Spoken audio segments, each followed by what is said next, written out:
Now, someone asked me a question on Instagram in response to me talking about meditation. And they say, was calmness always part of your character, or did it develop as you got older? I think I always looked calm, though I wasn't. I remember a dentist once remarking to my mother that I was very phlegmatic. I had to go and look that up. It means kind of unperturbed, unflappable, but that wasn't true. Because I had trauma when I was a kid, I kind of got stuck in freeze a little bit. You know, you've got fight, flight, freeze, and fawn. They're the 4 kind of major responses to trauma. And freeze is like playing possum. And I got stuck in that. So on the outside, I looked like I was very calm, but on the inside, I wasn't. My mother used to describe it like being a swan, you know, on the surface, very serene, but under the water, legs going like the clappers. She was talking about herself, not me, but it's a good mental image. So as I meditated, I certainly got calmer on the inside, but in one way you get more disturbed on the inside because you can hear what's going on a lot clearer.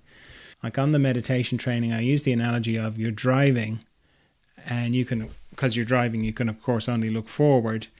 And in the back, there's a lot of people in the back, and they're all talking to you over your shoulder, telling you how you should drive, telling you all sorts of things. And in the beginning, it's very distracting, but after a while you sort of tune them out. And you don't really even notice them that much because you're just looking ahead and you're just driving. But if you happen to pull over, suddenly they're all you can hear. And it's kind of the same when you meditate. You kind of get used to the inner chatter. You don't think about it too much. But then when you meditate, it's like suddenly it feels like there's a lot going on in there. So while you become more calm in one way, and another way you become more conscious of the internal chatter. So I have got more calm as I've got older, but like I've said before about the light of consciousness, you know, you're sitting in the dark, you've got an overhead light, there's a circle of light. As you become more conscious, the light goes up and the circle gets bigger, but the edge is always the same. And the edge, you're always revealing your unconsciousness. So it's always kind of awkward and difficult and disturbing.